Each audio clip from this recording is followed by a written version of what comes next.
Okay, we are on chapter 13, part 2.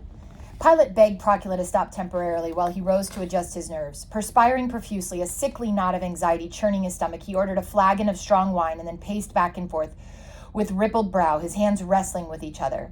When the wine was brought, he gulped a goblet in one draught and refilled it. Finally, he sat down in a slump and asked his wife to continue.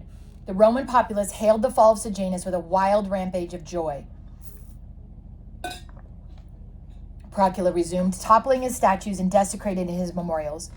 Partisans of Agrippina led the demonstrations, of course, but followers of Sejanus were desperately eager to change sides, and now outdid themselves in trying to show that they had always hated the man. But where were the Praetorians? Sejanus, languishing in prison, had one powerful hope. The 9,000 Praetorian guardsmen marching across Rome would tear open the Tullianum, rescue him, cut down his enemies. But there was no stirring from the Castra Praetoria. The reaction of the citizenry, combined with the inaction of the Praetorians, now firmed the Senate in its resolve.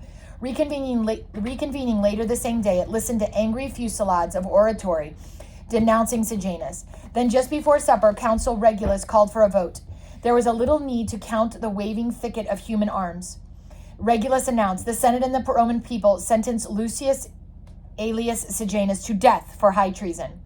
Roman law required that 9 days elapse between sentence and execution, but Rome was in no mood to wait so long. That very night, a committee of consuls and praetors visited the Tullianum and gave orders to the executioners. Under the flickering glow of torches, Sejanus was pulled out of his cell and led to the black-walled death chamber. "No! This is a violation of Roman law," he cried. "The Praetorians! Get the Praetorians!" But a rag was stuffed in his mouth and he poked down his throat. Then a long strap of leather was wound around his neck, and the free ends were pulled by guards on each side of him. Sejanus tried to struggle free, but his hands were tied behind his back. The pressure around his neck only increased. Now the lack of air was torturing, excruciating, but the strap kept tightening. The man who had begun the day as a virtual co-emperor of Rome was strangled to death at its close. His body was pitched down the stairs of mourning, yet it failed to reach the Tiber. The rabble had to play with it first. For 3 days and nights, the corpse was made to preside over mock ceremonials, then abused and dragged by hooks through waterfront streets until mercifully dumped into the Tiber. Or was it?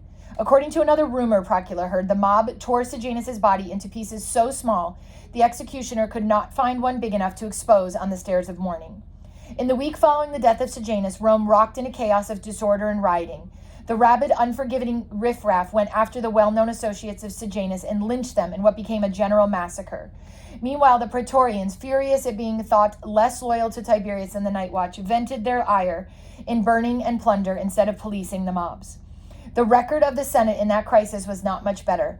Obsequious to the point of nausea, senators scrambled to introduce these measures, all of which passed with acclamation. Number 1, a Statue of Liberty was to be erected in the Forum. Number 2, October 18 would henceforth be an annual holiday to be celebrated by games and spectacles. Number 3, in the future, no excessive honors would be granted anyone except the princeps. Number 4, henceforth, Tiberius would be known as father of his country, and his birthday was to be observed by 10 horse races and a banquet. Number 5, Marco and Laco would receive splendid honors for their roles in felling Sejanus. The Roman people had sampled blood. They now seemed to develop something of a taste for the scarlet beverage. In another stormy session of the Senate, one old patrician observed darkly, "The blood of Sejanus still pulses in his offspring, the kind of blood which conspires against the state."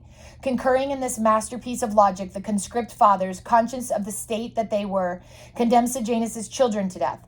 The eldest was executed 6 days after his father, another later, and finally the turn came for the youngest brother and sister. Too young to understand what was happening, the little girl was carried off to the dungeon, sobbing that she was sorry, crying that she would never do again whatever it was that she had done wrong.